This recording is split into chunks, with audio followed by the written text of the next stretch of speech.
Hey guys, it's Luke Brinley, and today I want to talk to you about a folk song from the 60s called Blues Run the Game. It was written by Jackson C. Frank, but it's been recorded by many artists. Simon and Garfunkel, Laura Marling, Nick Drake, John Mayer, Bert Jansch, among others. Today I want to talk to you about Bert Jansch's arrangement. It's a gorgeous arrangement that stands on its own as a guitar part, but also sounds beautiful underneath a vocalist. I made a free tab and chord chart for you at the link below, so go ahead and download that and we'll get started. Okay, so we're capoed on the 3rd fret for this tune. The form of this song is pretty simple. Most of the chord shapes are in the key of G, and it uses a very basic right-hand Travis picking or alternating bass style. So let's quickly go over the chords that are in the song, and don't be intimidated by some of the names. They sound maybe more complicated than they actually are. Okay, so we start off with regular old G major. We're going to play it with our ring finger on the 3rd fret of the 6th string, middle 2 strings open, and then pinky on the 3rd fret of the 2nd string, like this. And the reason why we do that is because it frees up our 1st and 2nd fingers and our pinky to do some of the embellishments throughout the song. Next we have an F add 9 over G. So our 3rd finger stays where it is, and that's the G note in the bass. And then our 1st finger's on the 1st fret of the 2nd string, open G string, pinky's on the 3rd fret of the 4th string, like this. Beautiful chord. Then we have C over G, so we just move our 2nd finger down to the 2nd fret on the 4th string, and we have this. Then we have regular old E minor. Then we have D6 over F sharp. Now I'm going to play this with my thumb on the 6th string, like this. 2nd fret. Then open 4th string, and then 2nd fret on the 3rd string, and then open 2nd string. You don't have to use your thumb. You can also use your middle finger. Then we have an F6 chord, and we just move our thumb or 2nd finger down 1 fret to the 1st fret on the 6th string, and we get this sound.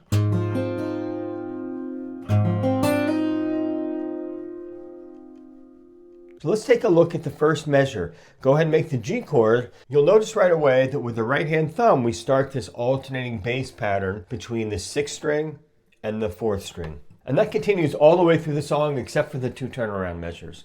So there you go, just alternating between the 6th and the 4th string on quarter notes.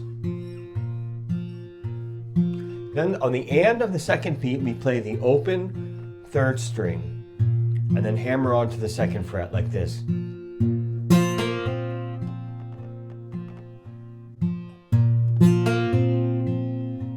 Then the 3rd fret on the 2nd string with the pinky like this.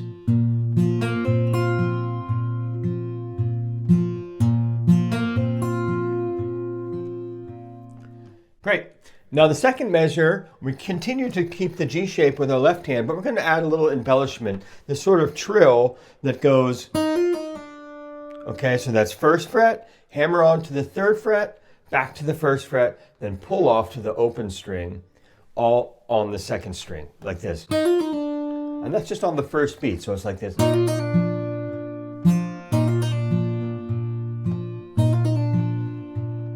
Then on the end of the 2nd beat, we play the 2nd fret on the 3rd string, like this. And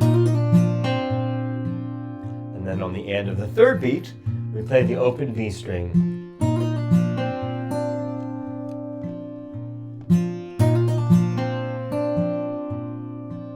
Okay, so let's put those 2 measures together.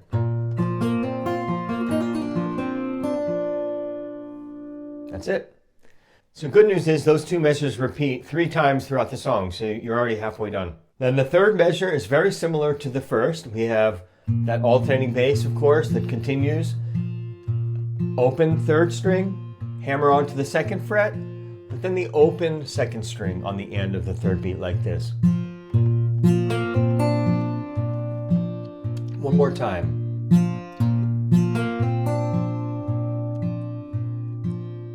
Great. 4th measure, we switch chords to the F over G, or F add 9 over G, which is this shape. And the thumb continues the alternating bass between the 6th and the 4th string. And And then the second half of the measure, we go to the C over G chord, which is this. So F add 9 over G to C over G, like this. And then the picking pattern is like this. One more time.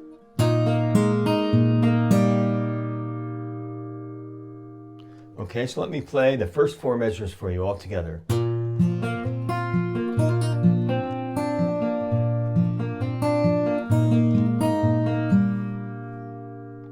Great. 5th and 6th measures, same as the 1st and 2nd. So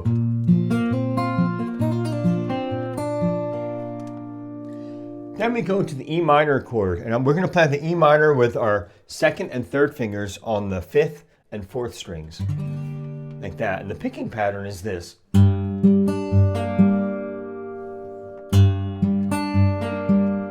So again, that thumb is playing the 6th and 4th strings alternating on quarter notes, solid through the whole song. And we're playing the open 2nd string on the and of the 2nd beat, and the open G string on the and of the 3rd beat, like this.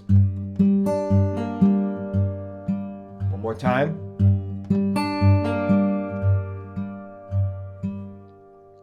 Then the 8th measure, we're staying on the E minor chord, but we're going to use our pinky to go up and grab the 3rd fret on the 1st string, that G note there. And the picking pattern is like this.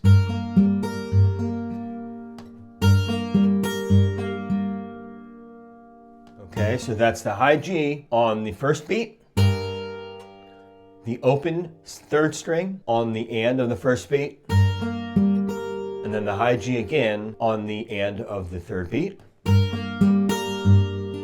and then the open G string on the and of the 3rd beat. Okay, so all together it's this.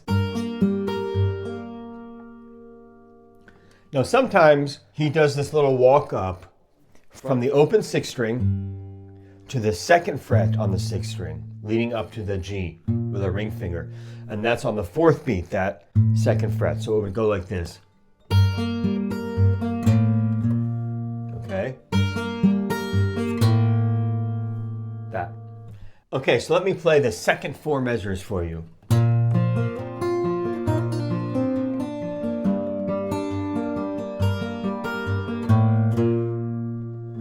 Okay, so the 9th and 10th measures are the same as the 1st and 2nd and the 5th and 6th.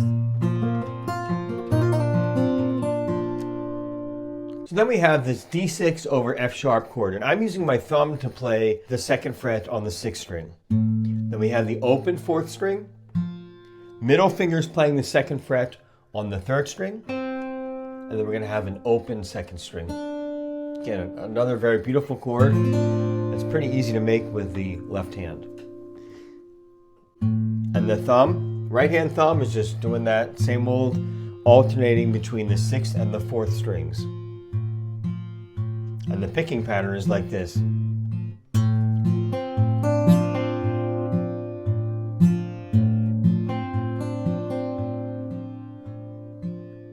Okay. Now we have an F6 chord.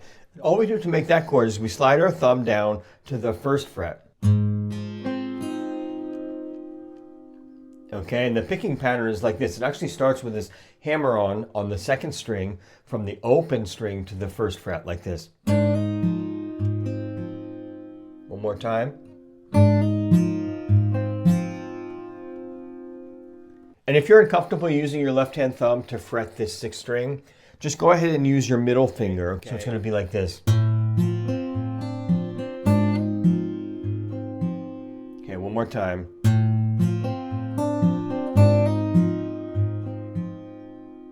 Okay, either way. Then we have the last 2 measures, which are basically just a turnaround leading back to the beginning of the progression. And this is where the thumb pattern stops and he does kind of a roll. So let me play this for you. So that's the 13th measure there. So this is a common sort of folk guitar cliche. We take our G shape and then we're going to hammer on to get the C over G shape. So with the right hand thumb, he plays the 1st beat and then the 2nd beat, just like we've been doing. But then he plays the 3rd string open, and then hammers on to that C over G shape. Just those two fingers come down. And then you pick the first fret on the second string, and then the second fret on the fourth string. Okay, so let's put that together.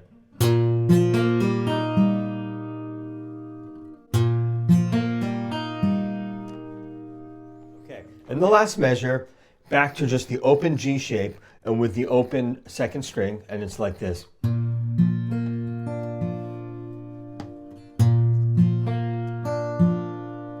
So that 2-measure turnaround sounds like this.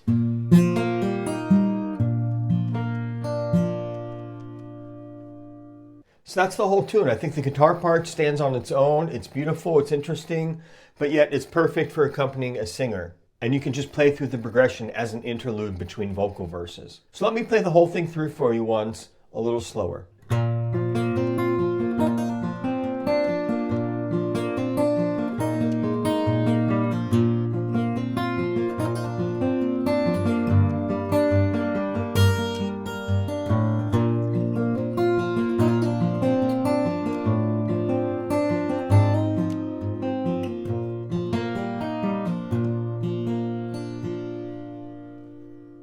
So I hope you enjoyed that. Please comment with any questions and like and subscribe, and I'll see you soon. Enjoy.